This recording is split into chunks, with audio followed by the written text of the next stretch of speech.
So we're just going to warm up. Yeah. And get to know each other a little bit, because you don't know me and I don't know you. Perfect. Sounds like a plan. Okay, so I'm going to put them away for a minute. So just tell me then about you and what you do. So my name's Fiona. I do brows. And I've only been doing them since 2018. I'm from down south, moved up north, gosh, about 10 years ago now. The accent still hasn't caught on really. Still got my southern one. And I've done loads of different jobs, and my mum was like, you're unemployable. You can't work for anyone else. So did a brow course, absolutely loved it. And then fast forward, here I am now. I'm really excited that you're judging this year. Your work's absolutely fantastic. Oh, thank you. Where is have you got 2 salons? So now I've got one, which is in Hale. We have had different bases, but I've got one at the minute, and the plan is to franchise. I've worked really hard to get the brand to where it is, and I'd really love for other people to sort of take that mantle on, you know, because there's a girl in Glasgow who really wants to open there, and I've not, it's only one of me. Yeah. So I'd just really love to see it grow and, you know, it bless other people through what they do, because I think, you know, I love what we do. We want to leave people better than we find them. Yeah. You know, don't just do their brows. And that's the one thing I always want to keep. What's your background? So My background, I'm a hairdresser. Yeah. Was a hairdresser. I'm not a hairdresser now. I had 2 salons. One of them were a super salon. And then I started Hair and Beauty Awards because I just didn't like how things were in the awards industry. And I felt like a lot of it were pay to win. And obviously I'm from Rotherham and I'm just a hairdresser. I mean, day-to-day hairdresser. Yeah. And I think that there weren't really many opportunities for people like me. Yeah. So I just wanted to create something where the results were the results, no matter if you're 10, no matter I what love it that. is. Because there is a lot of pay to win Completely. going on. Yeah.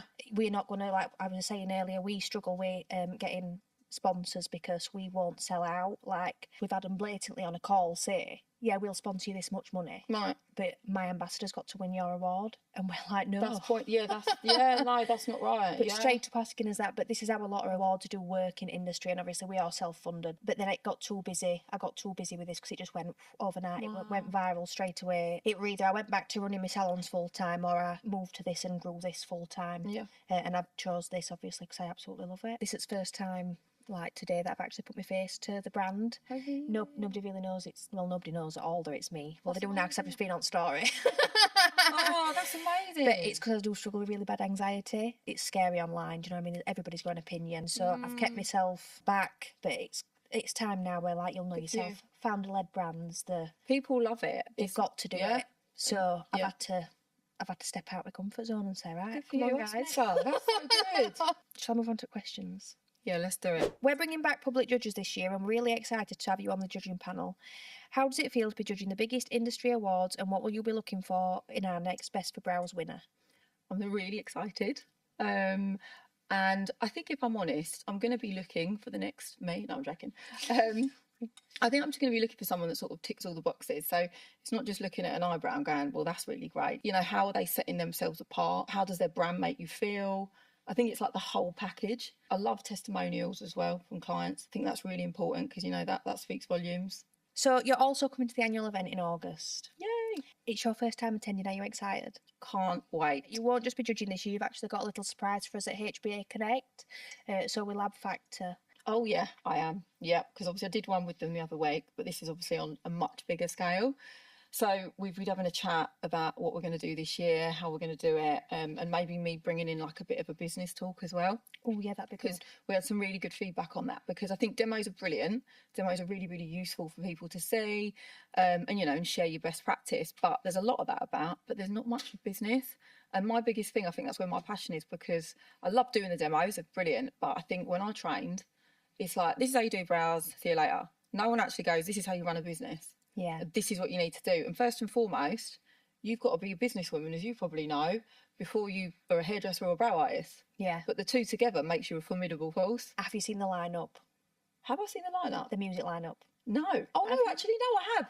Have no, you? I have seen some. Yeah, I've seen some, because I'm thinking that you've been dropping ones, haven't you? Yeah. I'm thinking, oh, I've heard of them. Yeah, so we've got Professor Green, we've got Dappy, we've got Tinchy Strider and Fuse ODG so far. It's going to go off. It's going to be It's right mega. good. And there's going to be also a surprise coming as well, but we can't talk about that yet. Can you not tell me? Can you tell me off? No, I can't tell anybody. Can't bribe you, no? No.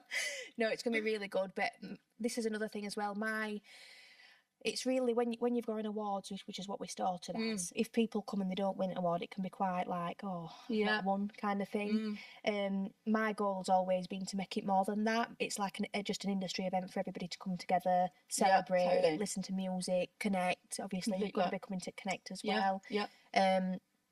And that kind of thing. And I think that it just makes it more a united industry rather than just an awards.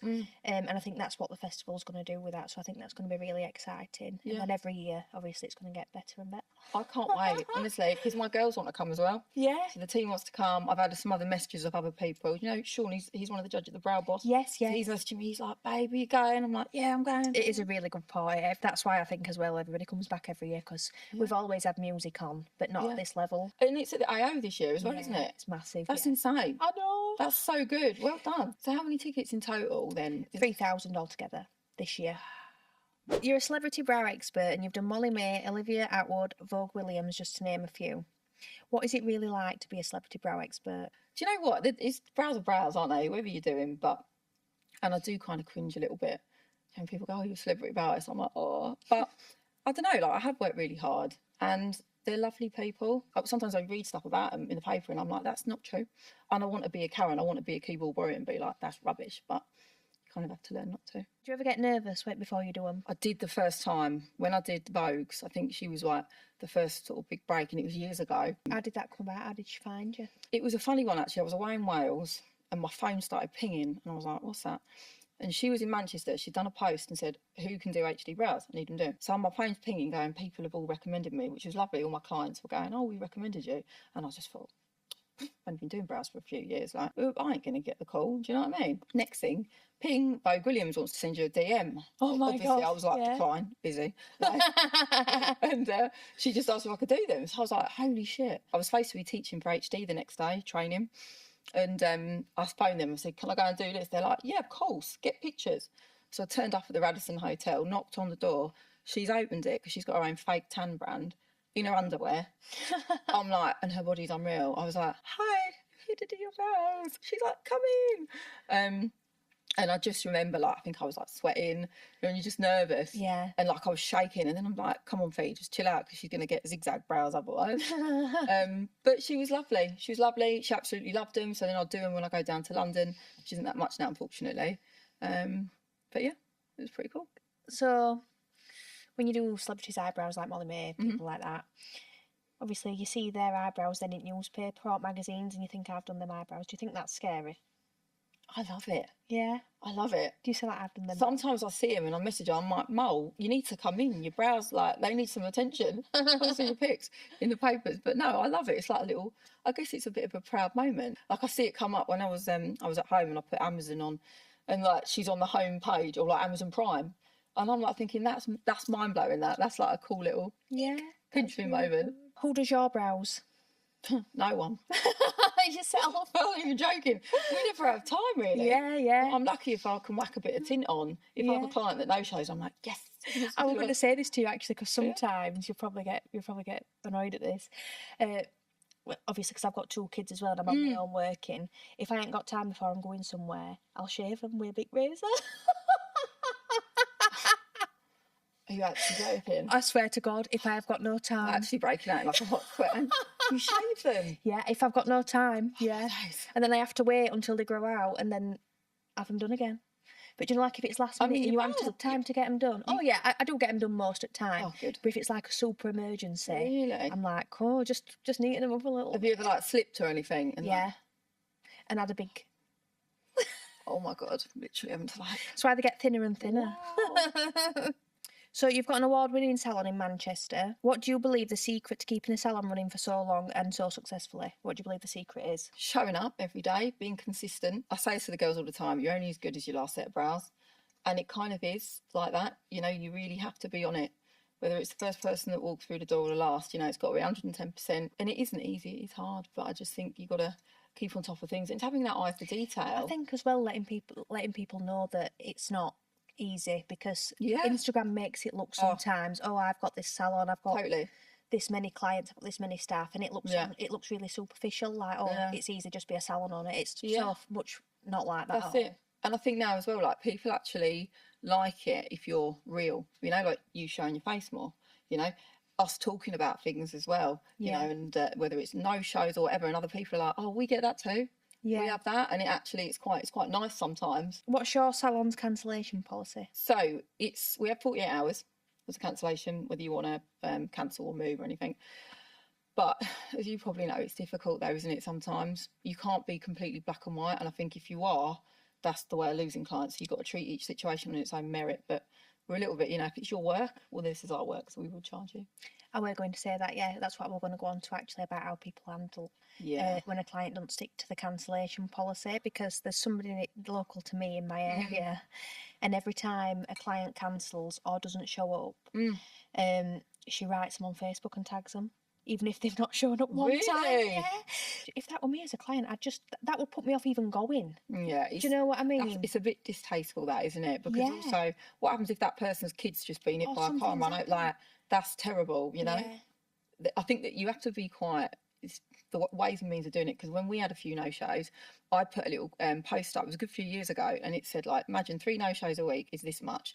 This works out to this much monthly, this much yearly. And it was literally like 12 grand. And then I put on there, like, how would you feel losing this? And it really resonated with, we've got so many shares and likes. So yeah, I think just educating your clients on impact it does have, because people might think, oh, it's only like 30 quid, whatever, and then cancel. But then also, obviously not the first time, but maybe the second time or third time, just say, I can't put you back in unless you pay in full, kind of thing. I think as well, like, do you know, in the beauty industry, I feel like there's that expectation where, but it's kind of like, oh yeah, I can't come because it's not important. It's like, I can't make it today because I've got all going to work. It's like, well, why are we less important? Because this is our work. You know, because if you had a plane ticket, if you had a holiday booked, if your kid was booked in nursery and you go, oh, they're not coming in today, you ain't going to get your money back. Yeah. So why is it like that with us? So it's trying to change that mentality, but definitely doing it in a nice kind of way. Yeah. Yeah. It's hard, isn't it? Because you've got to keep your boundaries, but also you don't want to lose your clients and put other clients off. I think sometimes they can be opportunities to actually to gain that trust from the client, because a lot of time clients do go where offers are, or if somebody's doing them down the road that's less. That was what I found when I had a salon. Thing is as well, I think with offers, I spoke about this when I did my business chat, I think there's always a place for offers, but you've got to be careful, because sometimes if you're doing too much, I think it cheapens your brand and you attract the wrong kind of client. And clients, not all the time, but sometimes clients that are offer led, they ain't loyal. They're going to go anywhere that doesn't offer. It's fast money, isn't it? Exactly. But not doesn't have a longevity. I know what you meant. Has there been any regrets or something that you wish you would have done differently on your journey? Do you know what? I think I should have maybe believed in myself a bit sooner in terms of expanding. You know, it's actually, I do take risks, but I think it's like, you know, you said like going to that AO arena, that's a risk, you know, but actually it's paid off. You know, how incredible is that? So I think with me, I should have moved into my own space sooner, but it's scary, you know, because you're getting out your comfort zone, but they say comfort is the enemy to change. So, but you do it and then you're like, oh my gosh, wow, I can do it. Yeah. And then you're fully booked. Like when I moved into my own space, I had this little room. I outgrew it within 6 months. I was like, great. Yeah. So yeah, I'd probably say take risks soon and believe in yourself. I agree. You only live once. 100%. That's what I always say. YOLO. And if it always tits up, you can always start again. Yeah, it's the thing. Like, what's the worst that can happen? Like, could be the best risk you ever take. And if it's not, it's a lesson. Learn from it. If you do it twice, then you're a fool. But yeah. Yeah, like me and my boyfriends. Oh, we won't go there. You might need a separate podcast for that with me. Yeah. If you could give advice to someone who is thinking about entering awards but lacks confidence to put themselves forwards, what would you say? Just do it. I'm nicking Nike's strapline there. Just do it. Sponsor this podcast, Nike. Yeah, imagine that. There you go. We're manifesting that now for the future. Just do it. You know, like I said earlier, what's the worst that could happen? Could be the best risk you ever take, you know? It'll be great for your business. You know, even if you don't win anything, it's like you said, you know, you're networking, you're meeting other people. And it's really encouraging, because sometimes you can feel quite alone in this industry. But, you know, you could be sat at a table with someone that's run a business for a few years longer than you, and one little conversation could actually really help. Yeah. So I think there's so many positives to it. There's nothing negative. I think that's the thing as well that I am trying to beat that stigma of, is the beauty industry a friendly place, and I think that people do think that, like for example me, I get scared when I'm going to a new salon for a new treatment. I do like to stick with a salon that I know, because you never know what you're going to get. And I think just if everybody just opens up and and communicates with each other and collaborates with each other and makes friends, then we can all just beat this stigma together. That's what I think. 100%. I really abhor it, that stigma, and it is there. But what I love is, when we have clients that come into our salon, and we've had some really lovely reviews. Like one woman left one the other week, she said, "Oh, I was really scared and I didn't feel pretty, but it was the nicest atmosphere and I felt it." And I was literally like, oh my gosh. Like, I love that, because I want women to feel at ease, and everyone does. I miss it sometimes, having a salon. I know what you mean. I used to love it. I really love my job so much. I love hair and beauty industry. It's a different season for you now, and actually you're actually in a place now where you ain't just got your salon, you've got thousands now that you can touch and speak to. Align yourself with other business owners, and you can actually create an amazing culture. I just think that's great. Oh, thank you. I love it. It's good. Thank you. I'm really glad that everyone's likes it. I am very nervous here today. I'm just going to have a drink before I finish. So, anybody that looks at you and thinks you're a celebrity brow artist, you've done these people's brows, somebody that aspires to be that, what would you say to them? Keep trying to do better. So, be not critical, but try and get some constructive feedback, in terms of your brows, because, you got to keep making sure that they're the best that they could possibly be. If you do want to try and get into that area, then, look at your local influencers, maybe in your areas. Maybe try and just start and work your way up the ladder. Just sort of try and do that. My clients all pay. We don't do it free for anyone. They all pay. But, it's like offers. I do think there's a time and a place to do that. If you're looking to grow your business, then find a local influencer and do a contra deal with them. There's nothing wrong with that. So I would say sort of just do that and be consistent, ask them to post, and that's really good. And you never know, or just find out where they live and wait outside their house. There's another one. Let me do your brows. Yeah. Restraining order. I really wanted to. I used to live in South Kent years ago. Tamara Eccleston, I think that's her name. She lives on that road off by Hyde Park. And I really want to do her brows because they are massive. And I'm like, hun, your proportions are all out. And I really wanted to go and get a letter because you can just put it through a gate. I really wanted to do that. I never did it. I must have forgot.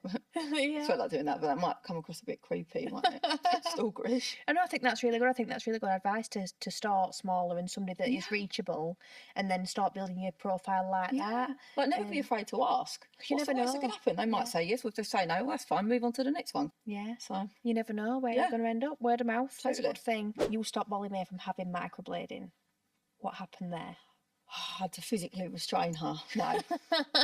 No, do you know what? I think I would never say is like not to get it, but and this is my personal view, it's not gospel, I'm a great believer in enhance what you've naturally got first and get that right before you look at doing semi-permanent.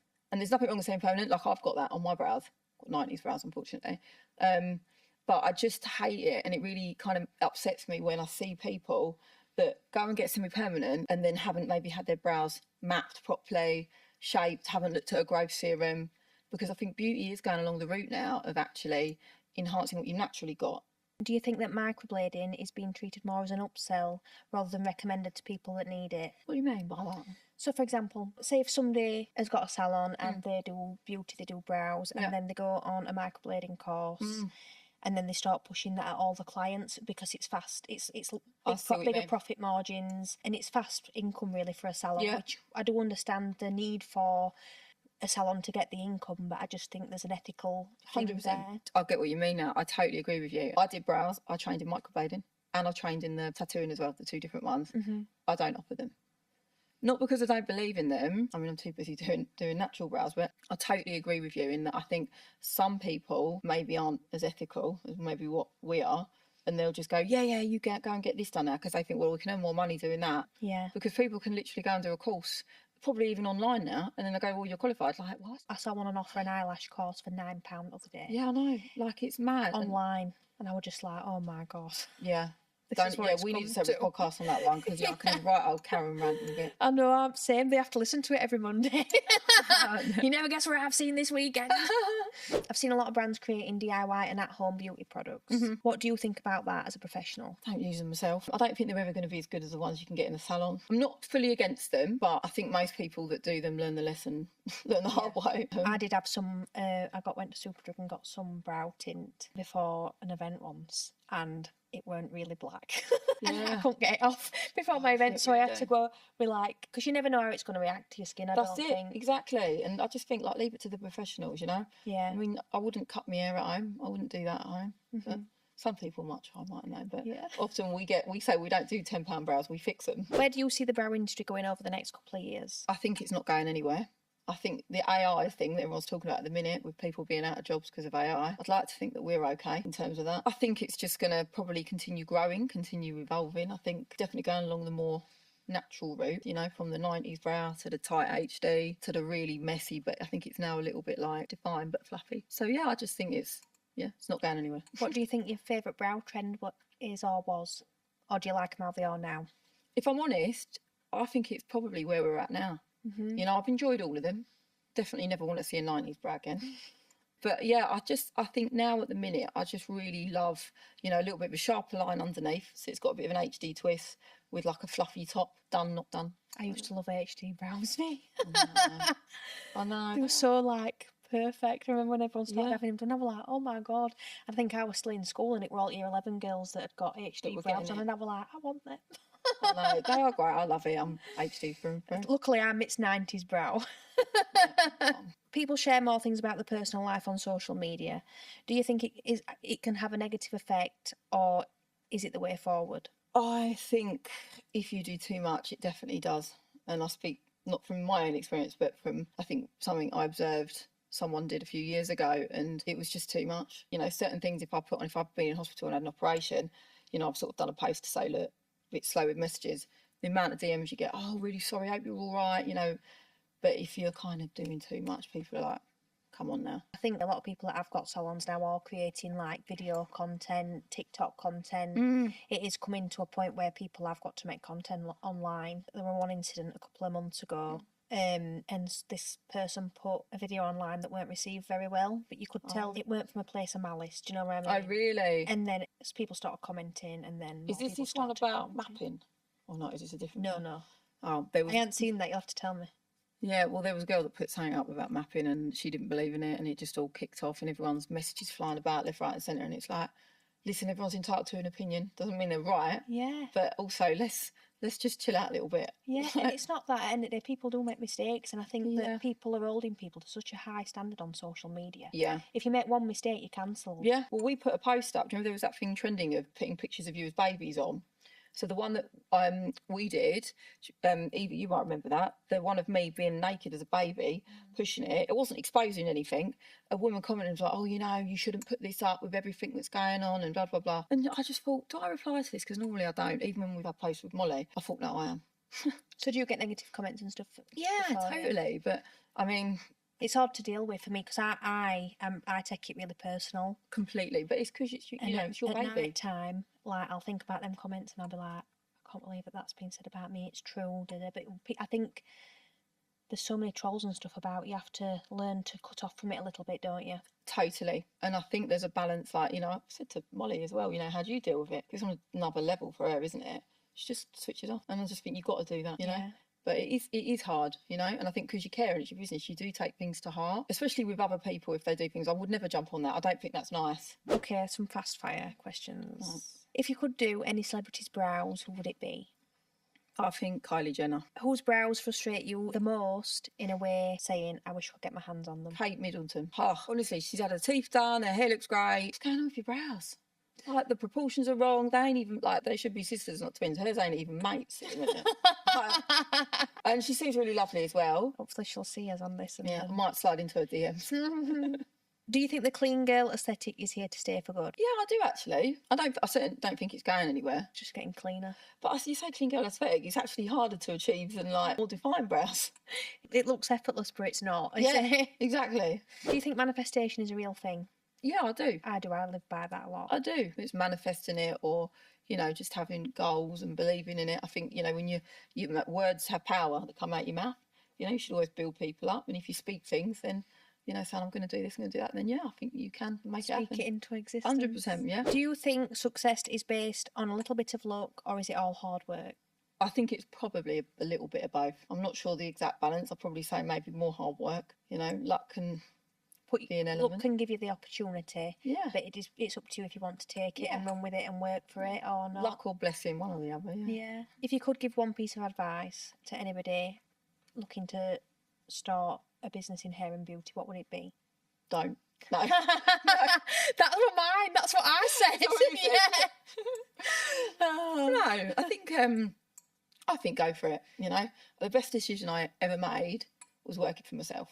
I definitely think if someone's thinking of doing it, I think they should do it. But I think they should invest in themselves. You know, invest in good quality equipment, courses. I had like 3 or 4 people that I all looked up to, and I probably near enough like harassed them and stalked them. You know, I'd be like, how do you get this? What do you use? You know? Yeah. And I think find people that can do that. So I had 2 salons. On my first salon, everybody were self-employed, and I found that there were issues with that. And my second salon, everybody were employed, but I also found that there were issues with that. What do you think, obviously, for anybody starting a salon, would you say self-employed or employed? I think it depends on the individual. It depends on the situation, because I've done both. And I think that if you choose the right people, so any of the girls that work for me now, they've never done brows before. They've never done them, because actually I think it's better. I want to elevate them higher than me. So I want them to have their own salon. I don't want them to be with me forever, because I wouldn't want to do that. You know, I work so I can have a life, the same as them. So I think they're hopefully with me for the longevity, because I want to push them into having all their own salons. And then I can step back and retire. I think when I opened my first, I was only 19 when I opened my first salon. Wow, that's incredible. So it were like I learnt on the job. Whereas if I had somebody like, if I had like a network where I could, I know I'm saying about HBA again, but if I could have somewhere like that where I could have come and met people and learn about things like this, it would have prevented me from making a lot of mistakes that I've made. And it's like that business side of things, isn't it? Yeah. So like that's what I want to do, is hopefully really help other people in terms of business and advice. Because when I did that talk the other week, loads of girls after, I mean, they was all sat there like this, and I thought, oh my God, they hate it. But then afterwards they all kind of, oh, we loved it, it was great. Yeah. And I think, you know, little tricks like that, people don't, you know, if you'd have had that, that might have helped as well. Yeah, definitely. Know everything. You didn't know. The thing is, then social media weren't as big as it is now, and these things weren't as easily accessible. And I think it is. I think it is moving in the right direction. I think the hair and beauty industry is moving forward. Yes. And I do think it's improving, and I think that there's a lot of good things to come as well. That's why it needs people like you though to do events like this. Do you know what I mean? Yeah. Thank you. So I appreciate that. All right.